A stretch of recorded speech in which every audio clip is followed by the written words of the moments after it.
Let's go live now to Alan Cafruny, Professor of International Affairs at Hamilton College in New York. Professor, good to talk to you. Thanks for your time. I guess much depends on how much is campaign rhetoric, how much becomes actual policy, how different President Trump is from candidate Trump.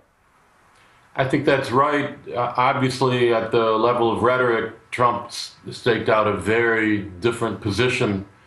But if he tries to pursue that, he will have tremendous opposition in Washington.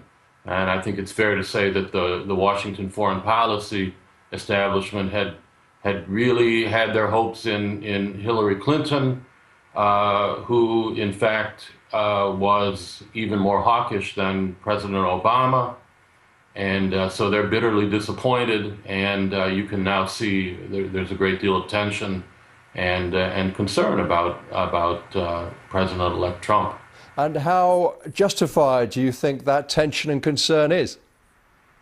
Well, I mean, from their perspective, of course, it is definitely justified. I suspect that at the end of the day, Trump will not end up being all that different.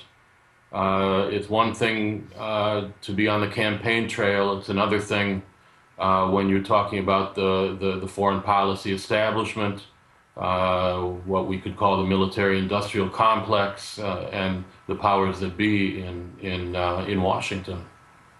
What do you think of Lieutenant General Michael Flynn? He has a reputation for shooting from the hip. Yeah, he himself is quite hawkish. And he's said to be somewhat like Donald Trump in that respect. And if Trump does go ahead with Flynn, there's a lot of talk today that he's considering Mitt Romney for Secretary of State. And of course, it's too soon to know about that, but that would be a sort of a balance. And of course, Romney was notable for saying that Russia was the United States' major geopolitical enemy. There are also strong suggestions David Petraeus might be in the Trump candidate. If he, given the campaign rhetoric about Hillary Clinton, if he actually appoints someone who was convicted of mishandling classified information, the irony would be off the scale, wouldn't it?